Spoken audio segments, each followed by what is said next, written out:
بسم الله الرحمن الرحيم اللهم صل على محمد وآل محمد اللهم صل على محمد وآل محمد اللهم صل على محمد وآل محمد اللهم صل على محمد وآل محمد اللهم صل على محمد وآل محمد. بسم الله الرحمن الرحيم الحمد لله رب العالمين والصلاة والسلام على سيدنا ونبينا وحبيبنا وطبيب نفوسنا وشفيع ذنوبنا سيدنا ومولانا أبي القاسم محمد. اللهم صل على محمد وآل محمد والصلاة والسلام على أهل بيته الطيبين الطاهرين المعصومين الميامين المنتجبين ما شاء الله واللعنة الدائمة الأبدية على أعدائهم أجمعين إلى قيام يوم الدين. أما بعد فقد ورد في دعاء المعرفة اللهم صل على محمد وآل محمد اللهم عرفني نفسك فإنك إن لم تعرفني نفسك لم أعرف نبيك اللهم عرفني رسولك فإنك إن لم تعرفني رسولك لم أعرف حجتك اللهم عرفني حجتك فإنك إن لم تعرفني حجتك ضللت عن ديني. اللهم لا تمتني ميتة جاهلية ولا تزغ قلبي بعد إذ هديتني برحمتك يا أرحم الراحمين. وصلى الله على محمد وآله الطيبين الطاهرين. أما بعد فقد قال الله سبحانه وتعالى في محكم كتابه بسم الله الرحمن الرحيم وما خلقت الجن والإنس إلا ليعبدون. آمنا بالله صدق الله العلي العظيم. اللهم صل على محمد وآل محمد. So last night we were talking about the scenario, we were continuing the scenario where Shaitan became rebellious. So now we know that the Khilafat is a very important thing for jinn, for angel and for human. So angels, they desired the Khilafat, but then they realized they are not qualified. So say Subhanaka la ilma lana illa ma 'allamtana. Ya Allah, glory be to you. The knowledge you gave us does not qualify us to be Khalifa. Shaitan, me bowing down to Adam, no way. I am created from fire. He's created from clay. No, that's not going to happen. So Shaitan rejected the Khilafat of Adam. Imagine Shaitan rejected the godly, chosen Khilafat of Adam and became condemned till the day of judgment. There's a big message here. I think you didn't get it. God's Khilafat. Inni ja'ilun. This Khilafat was made by Allah. Shaitan rejected it. So the consequences were not good. So whenever Allah chooses a Khalifa, we have to submit. Otherwise the consequences will not be good.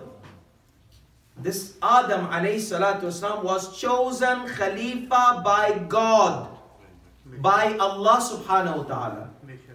He rejected because of the ego, because of the hasad. So look at the consequences.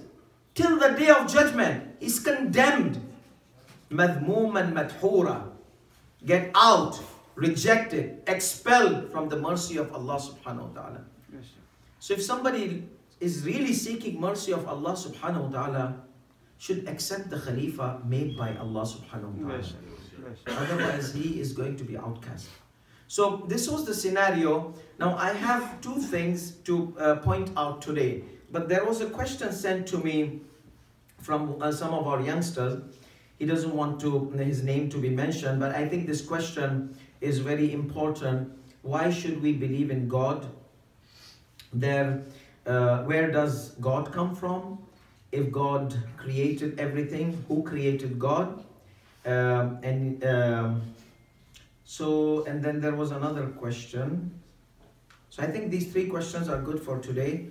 That why should we believe in God? And where does God come from? And in order to understand this question, the answer to this question, I want you to really pay attention today. Especially, I'm going to put three logical concepts here on the table.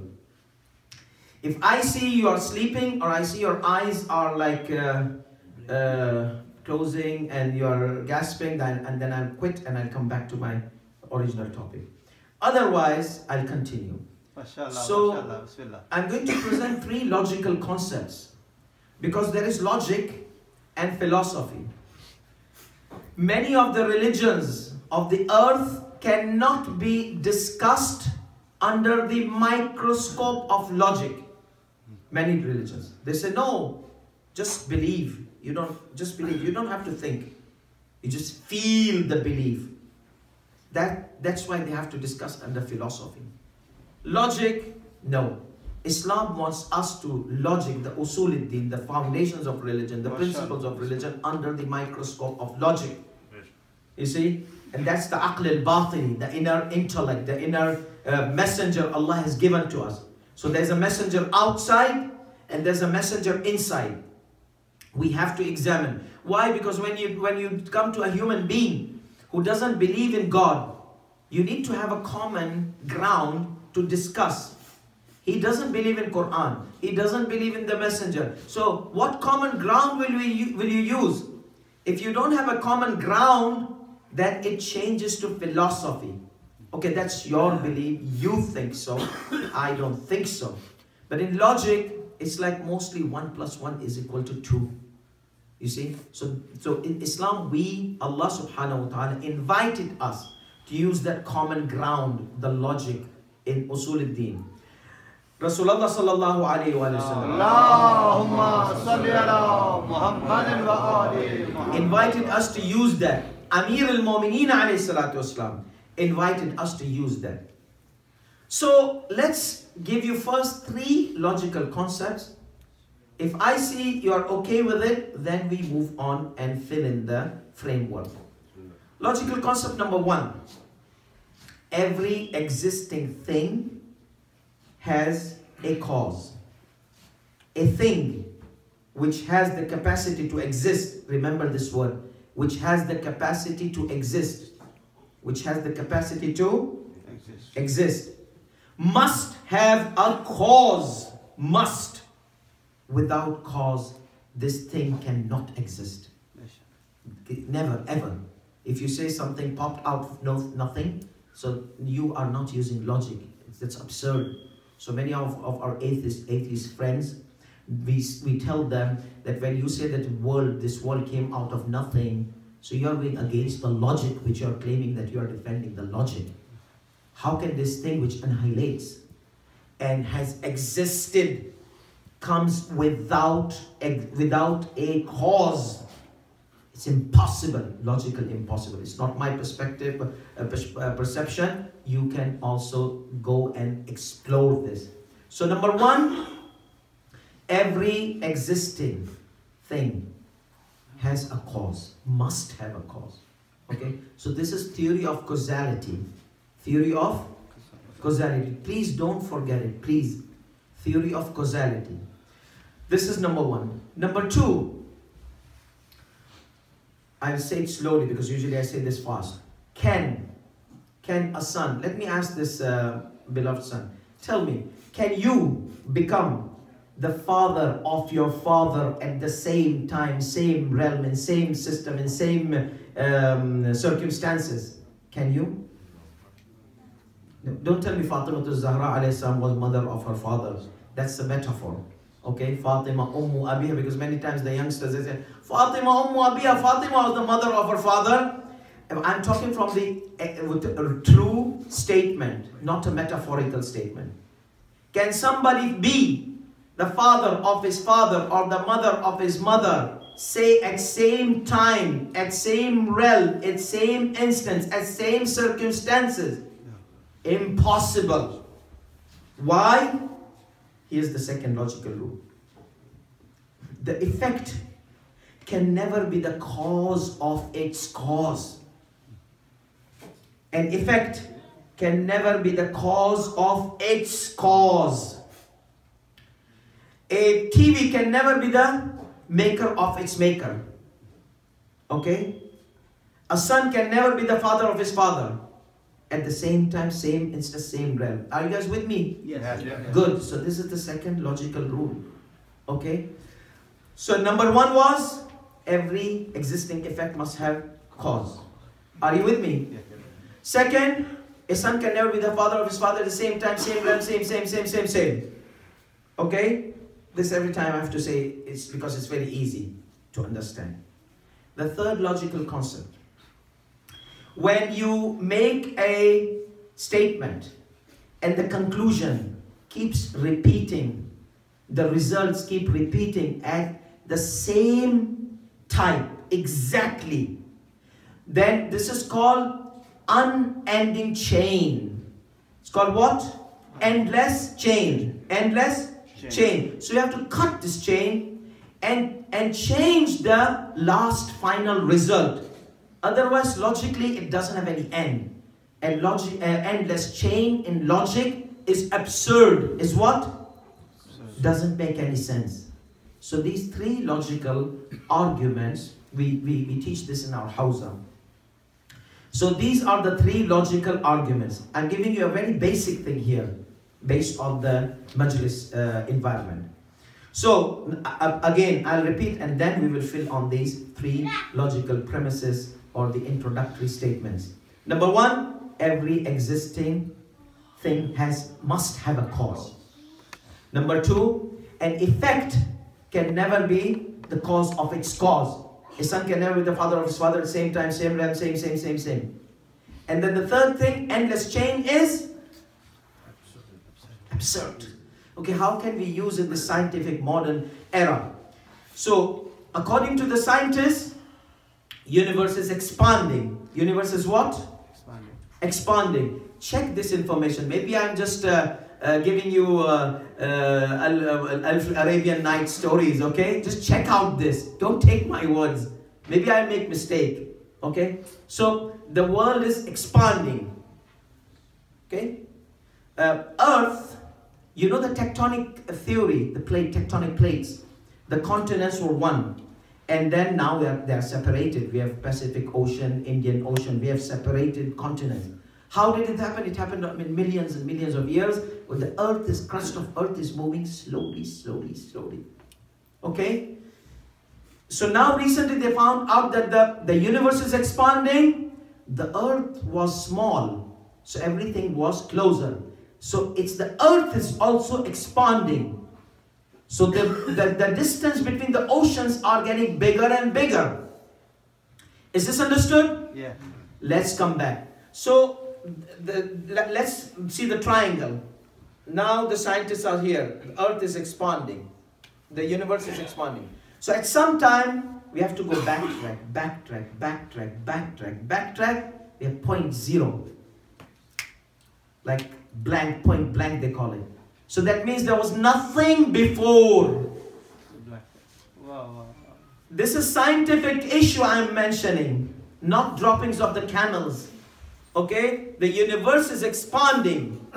So at one time, if you go back, there was nothing.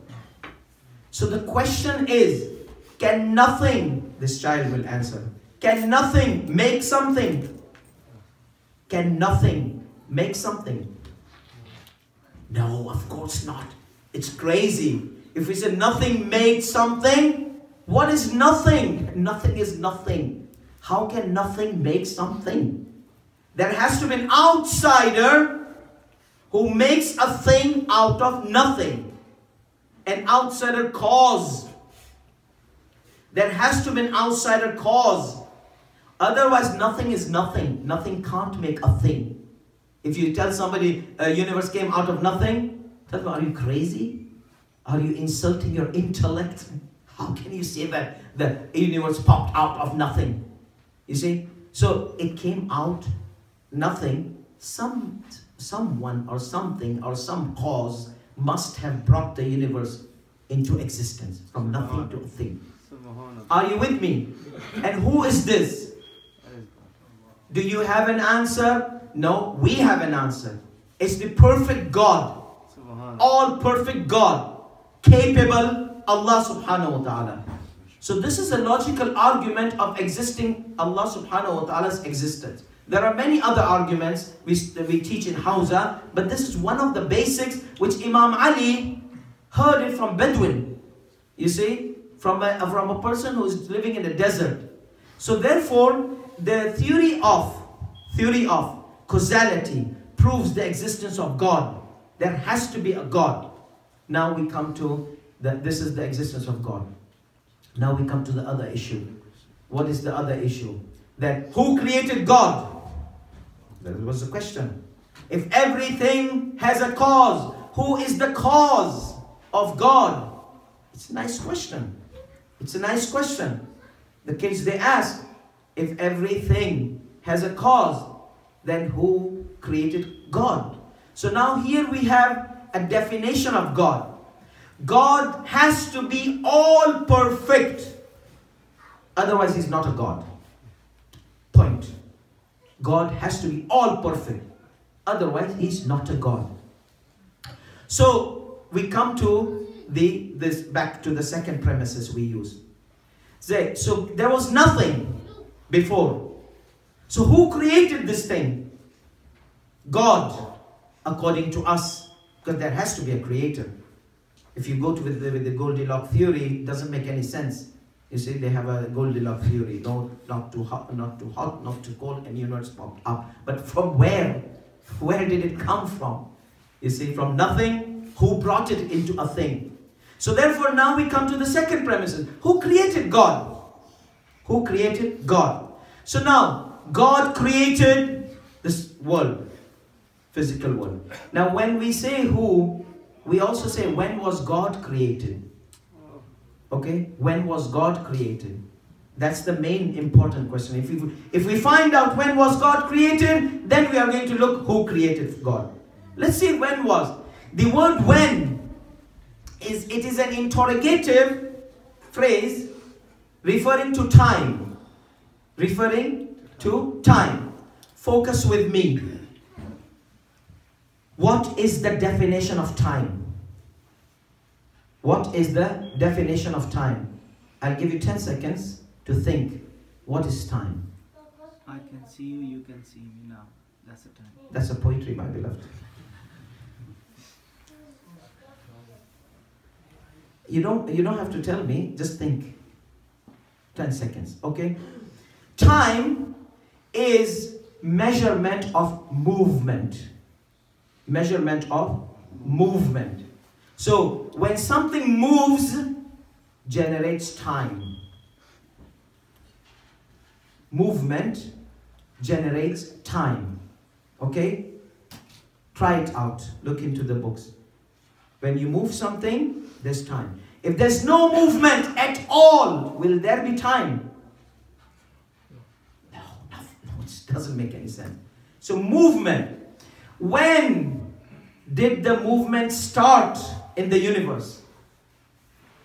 By the creation of the universe. What is our time? 24 hours, this clock. This is a measurement of time. 24 hours of the movement of the earth. So time, other planets have different time. Their days are longer, some of them are shorter days. So the time, okay? I hope you all agree with me that the time was created and it has not been there. It was created along with the movement. That means along with the creation of the universe.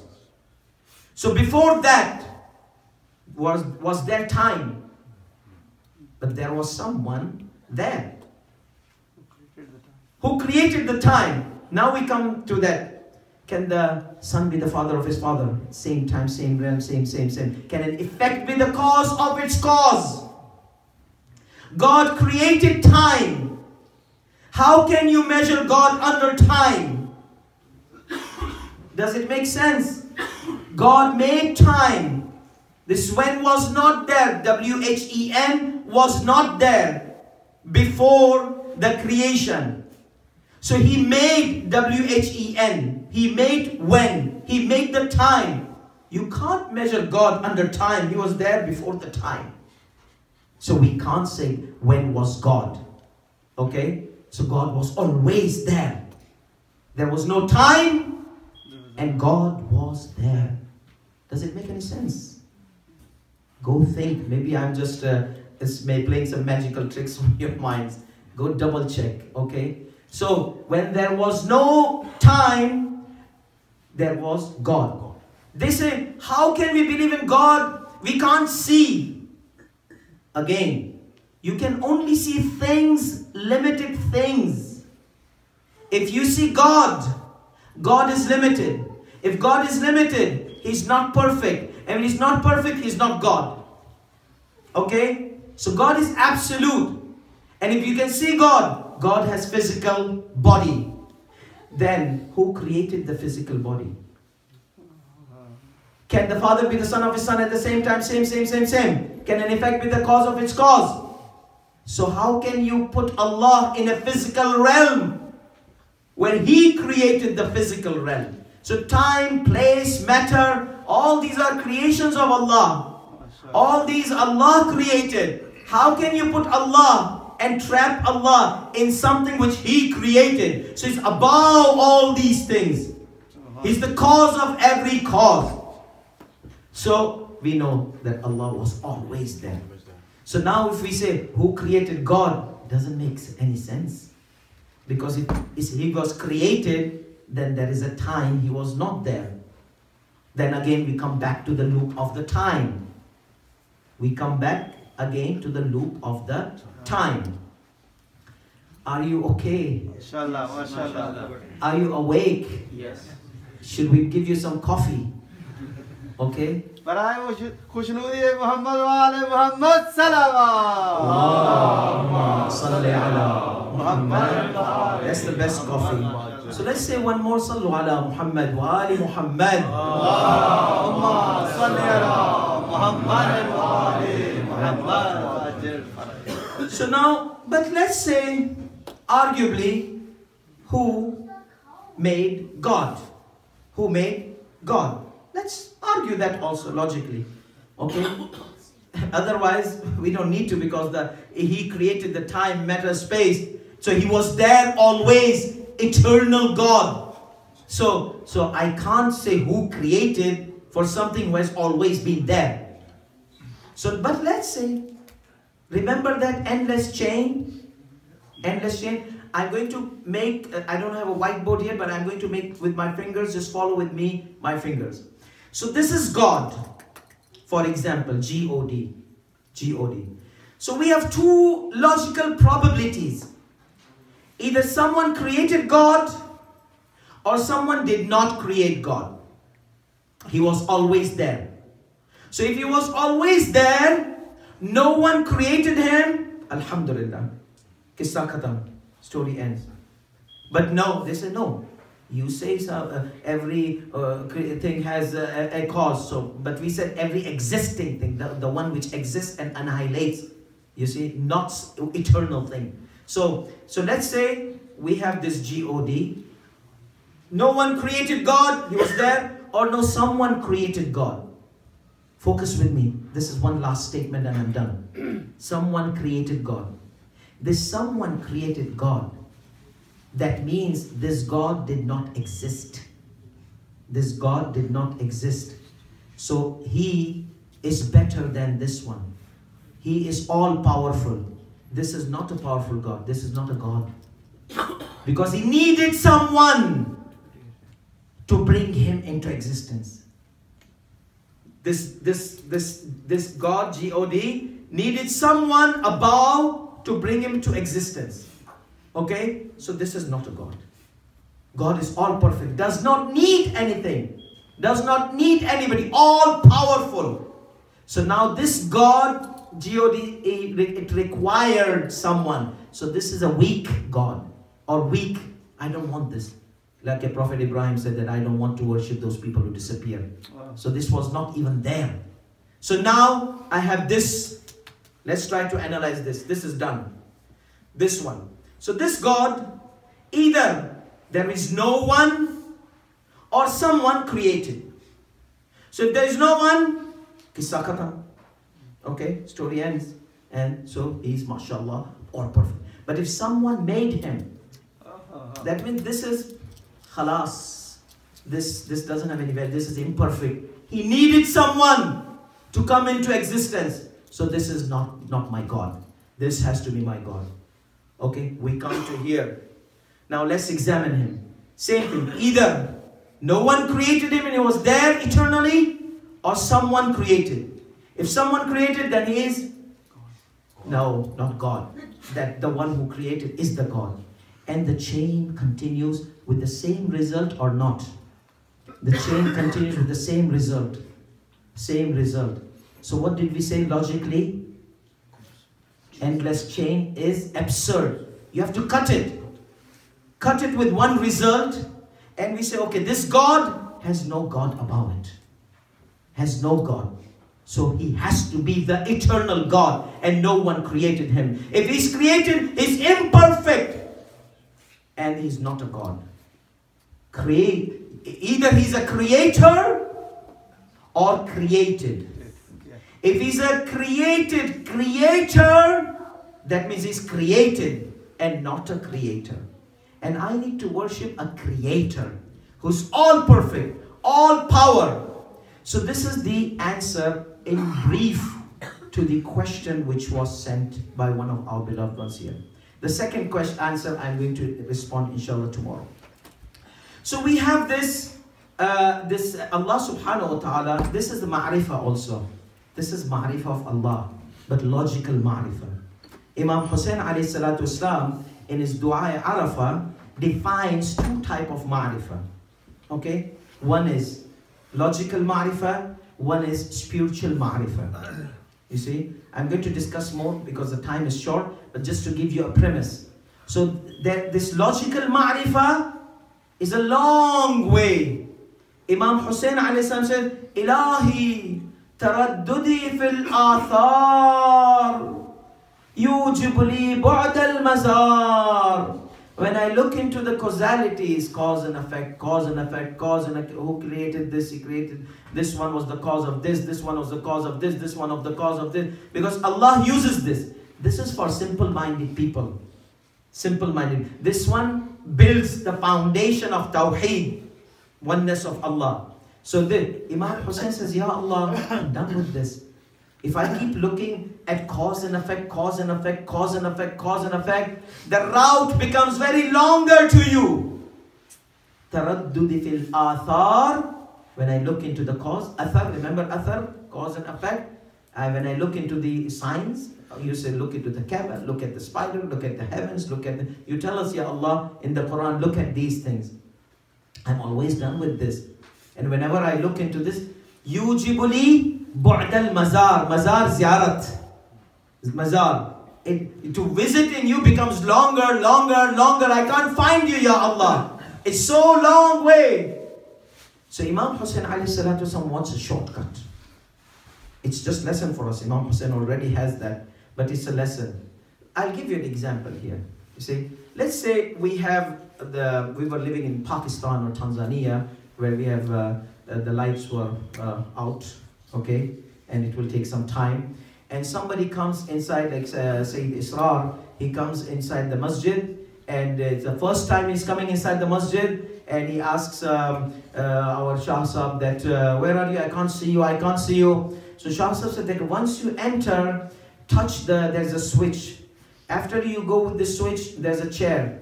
and after that there's a second chair, and then there's a third chair, and then there's a fourth chair, and then there's a camera, and then there's this amazing Noha Khan sitting there, and then this goes on and on and on and on and on, and I'm just sitting here. He describes all these things, and just I'm sitting somewhere after that. So it's a long way, cause and effect, cause and effect, cause and effect. Okay, so that's one way to get somebody in. But then Sayyid Israr says, do you have a cell phone or something? So turn off the light and show me direct way, instead of telling me touch the light thing and then touch the chair and touch the other chair and touch 5 chairs and touch the camera and touch the cameraman and touch that and that and that. Just show me a light, I will come direct to you. That's what Imam Hussein is asking Allah. A shortcut. Show me a light in my heart that I come to you. When you tell me theory of causality and all these long, lengthy ways, this Dua Arafah, beautiful dua. You need to read it with pondering in it. Amazing dua. So you tell me causality, taraddudi fil athar, yujibu li bu'd al mazar, your ziyarat becomes longer. Throw me a light in my heart that I can find you. He said, when were you absent? That people need signs to look for you. You were always there. And people are asking, prove us God. But you are there. What is the problem? The problem is there are curtains. They can't see God. You see? And that's where Ma'arefat comes. The more you have Ma'arefat, the more you feel the existence of God around you, surround you, everywhere. You see, so that's how is the method of Imam Hussein alayhi salatu wasalam. Take a shortcut, study theory of causality, have a logical foundation, but then build this foundation with nur of Allah subhanahu wa ta'ala, with the light of Allah subhanahu wa ta'ala. And from where that light comes from anwar of Allah subhanahu wa ta'ala. Nurun ala nur. Nabi Muhammad sallallahu alayhi wa sallam, Fatimatu Zahra alayhi salam, Amir al-Mu'mineen alayhi salam, Imam Hassan, Imam Hussein, Imam Zain al-Abidin, Imam Muhammad al-Baqir, Ja'far al-Sadiq, Musa al-Kadhim, Ali al-Rida, Muhammad al-Jawad, Ali al-Hadi, wa al-Hassan al-Askari, and now 12th Imam Allahumma salli ala Muhammad wa ali. For us, these are the nur of Allah subhanahu wa ta'ala, the light towards Allah subhanahu wa ta'ala. We have to stick to Ahlul Bayt alayhi salatu wasalam. Otherwise, we'll keep asking, when is God and where is God and these kind of things until the day of judgment. So we have to hold. Imam Ali alayhi salatu wasalam says it beautifully in Nahj al-Balagha. Inna Allah la yu'ayyanu bi'aynin. You can't say where is God. Based on this theory we explain. We can't say where is God. وَلَا يُكَيَّفُ بِكَيْفٍ. We can't also say God has some physical nature. How is God in his physical existence? No. He's above all these things. إِنَّ اللَّهَ لَا يُؤَيَّنُ بِعَيْنٍ وَلَا يُكَيَّفُ بِكَيْفٍ. Al-Quran says that لَا تُدْرِكُهُ الْأَبْصَارِ وَهُوَ يُدْرِكُ الْأَبْصَارِ. Eyes cannot capture him, but he captures the eyes. And he captures the sights as well, whatever. مَا يُلْفَظُ مِنْ قَوْلٍ إِلَّا وَلَدَيْهِ رَقِيبٌ عَتِيدٌ. Anything you say, he is hearing and listening. Anything you do. Even your يَعْلَمُ خَائِنَةَ الْأَعْيُنِ وَمَا تُخْفِي الصُّدُورِ. Sometimes you're sitting and there's a lady passing by, you see, and this mullah guy will be astaghfirullah. And we say, mashallah, ye to bahut parhezgar hai, mashallah, nice, he's doing istighfar. But inside ye to bahut khoobsurat hai, kash mujhe mil jaye wo ye. This is sometimes you don't know, you see. So, but Allah knows what's happening inside. Your eyes are like ibadat guzar ki aankhein hai, in a worshipper's eyes. But Allah knows what's going on, the wobbling which goes on inside your heart. He knows that. He knows the deceptions of the eyes. We can't notice that. He knows the deceptions of the eyes and whatever's inside. That is Allah subhanahu wa ta'ala. So that's why we have to really educate our children and provide these educational platforms so that they can learn. I don't blame them. I blame ourselves. we have been shortcoming in providing this member and Imam Barga and to our youngsters in a proper way. But alhamdulillah, I see Baytal Qaim, they are working very hard to provide those platforms. And I hope many other Islamic centers also, they do some similar. Otherwise, we will lose our youngsters. These are basic questions. And alhamdulillah, this young mu'min youth, he dared to ask. And we need to promote this questioning nature. If we can't answer, we can investigate. We can try to help them out. But we can't leave them like that. Because these are simple questions. And they have simple logical answers. So therefore, education. And you did see this tarbiyah. Education comes from Karbala. Imagine these small kids in Karbala. They longed for being martyred.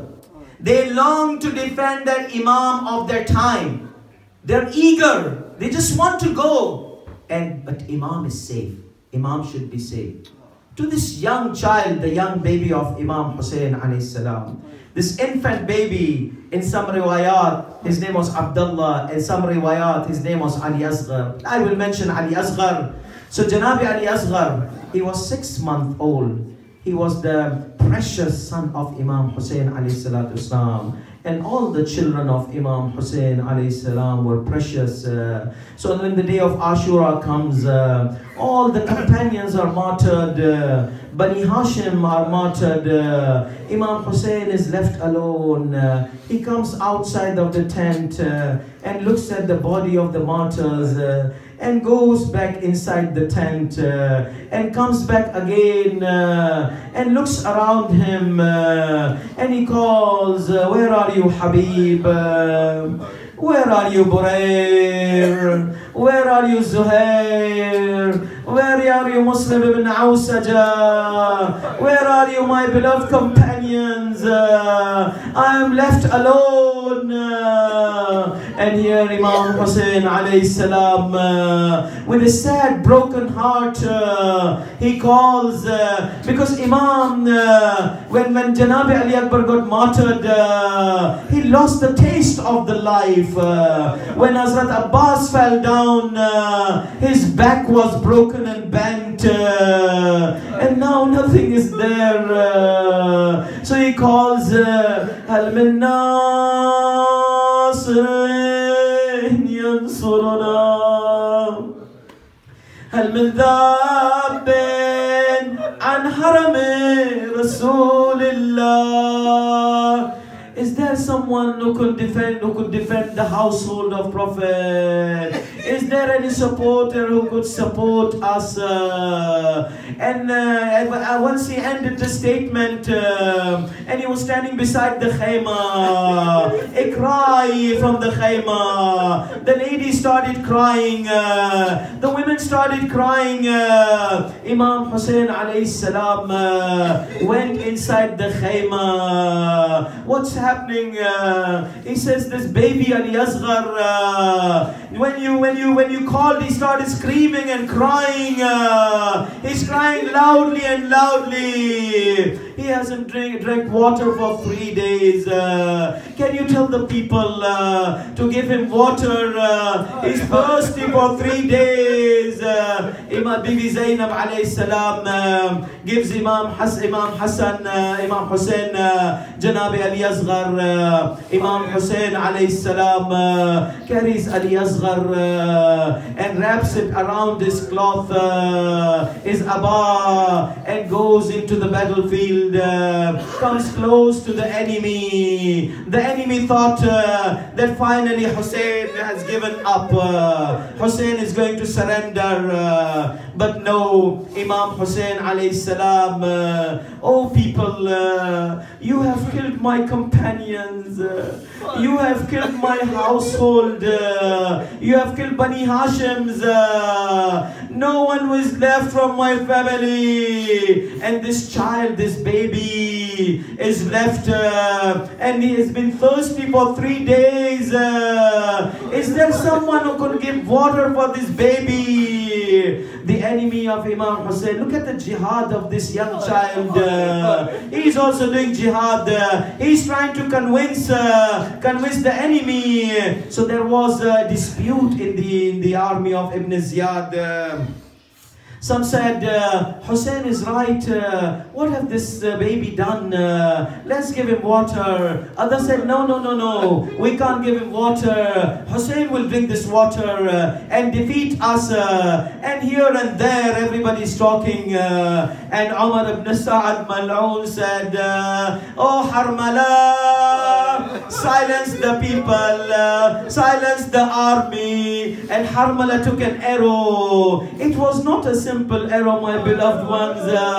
It was an arrow with 3 heads. And Imam Hussein alayhi salam is holding the baby, showing them that the baby, there is no weapon, showing that the baby is crying, and he is holding the baby up. And Harmala looks at the neck of the baby, which was shining. And oh my beloved ones, bless the heart of Imam Hussein alayhi salam. Harmala shoots the arrow. The arrow goes around the camp and he strikes the baby and goes from the left side of the baby, the left side of the right side of the neck of the baby, and pierces the throat and comes out from the left side of the baby. And the Rawi says, we saw the baby flapping his hands like a bird who is dying and flapping his wings. And Ali Asghar started bleeding. Imam Hussein alayhi salam said, oh Allah, look at this ummah. What are they doing with us? How much torture they are giving us. Inna lillahi wa inna ilayhi raji'un. There was a cry from the sky. An angel said, oh Hussein, leave him, we have a nurse in the paradise for him. But how can Imam Hussein alayhi salam tolerate this situation? Imam Hussein wiped the blood on his face, and in some riwayat he threw the blood in the sky. And then Imam Hussein alayhi salam hugged his baby. And the narrator says that Imam Hussein cried. How could Imam Hussein not cry? Imagine you are in that situation. May Allah prevent you from that. But just picture, how can a father tolerate? And in his hand, his baby, infant baby, whose throat is pierced from left to right and is bleeding. How can a father tolerate that? Imam Hussein covers the baby. And Sheikh Abbas al-Qummi Mafatih al-Jinan says, Imam Hussein was confused. How will I convince the women? How will I convince Sakina that what they did with the baby? Imam Hussein brings the baby close to the tent. But he doesn't want to enter. He doesn't have any answer for Sakina and Zainab and Rabab. He comes back and he hesitated, according to Sheikh Abbas al-Qummi Mafatih al-Jinan. He hesitated 7 times, coming close to the tent, going backwards, coming close to the tent, and saying, Ridwan bi qada'illahi wa qadarihi وتسليما لأمره إنا لله وإنا إليه راجعون. Yes, I am pleased with your qada, oh God. I am not complaining. You want more, I am willing to give you more. But how will I enter the tent? The mother is expecting that the water, the baby's thirst is quenched, and he had given water. Zainab is expecting that. Kulthum is expecting that. Sakina is expecting that. But Imam Hussein finally enters, and the poet expresses the situation. He says that the baby was calm. Everybody thought that the baby got his water. His thirst was quenched because this baby could not be silent. He could continuously cry and cry and cry. And then once he removed the cloth from the baby, imagine what must have happened to the mother of the baby. And Sakina, he says, oh my father, what have they done to my brother? What have they done to my little brother Ali Asghar? And that was the saddest moment. Imagine Imam Hussein alayhi salam had buried this baby behind the tent. But on the day of Ashura, the evil ones were looking for heads to get gifts and presents. There was one head missing. In one of the narrations, the Mal'oon came. He was looking for a small grave, and he found a small grave behind the tent, and he plunged his spear inside this grave, and he exhumed Ali Asghar, and he beheaded the head of Ali Asghar. Wa Asghara wa musibata wa madluma wa Husayna. وسيعلم الذين ظلموا أي منقلب ينقلبون ألا لعنة الله على القوم الظالمين والعاقبة للمتقين إنا لله وإنا إليه راجعون. May Allah subhanahu wa ta'ala accept our Azadari and Imam Hussein. May Allah subhanahu wa ta'ala, all those who do not have children, bless them with children. Those they bless them with children. May Allah bless them with children who will be pious like Ali Asghar and be supporters of beloved for Haram. May Allah subhanahu wa ta'ala, all those babies who are suffering any kind of sickness, by the sake of the baby Ali Asghar, may Allah subhanahu wa ta'ala cure them. May Allah subhanahu wa ta'ala cure all our sick ones by the sake of baby Ali Asghar. May Allah subhanahu wa ta'ala make us among the supporters of the 12th Imam alayhi salam in his occultation and after his appearance by the sake of this baby Ali Asghar. May Allah subhanahu wa ta'ala make us always, keep us always from Azadari Imam Hussein. And when we die, our death be on the Azadari and the wilayat of Amir al-Mu'mineen. May Allah subhanahu wa ta'ala bless us with the ziyarat of Ahlul Bayt alayhi salam and ziyarat of Imam Hussein in this world soon. May Allah subhanahu wa ta'ala bless us with the MAAREFAT of Imam Hussein. May Allah subhanahu wa ta'ala bless us with the shafa'at of Imam Hussein. May Allah bless all our marhumin of mu'minah, especially the marhumin of those who work day and night to bless this Azadaris and work for this Azadari. May Allah subhanahu wa ta'ala bless the marhumin of all the marhumin of mu'minat. Ameen Rabbil Alameen. Wa akhiru da'wan alhamdulillah Rabbil Alameen. وصلى الله على محمد وآله الطاهرين وصلى الله على محمد وآله الطاهرين.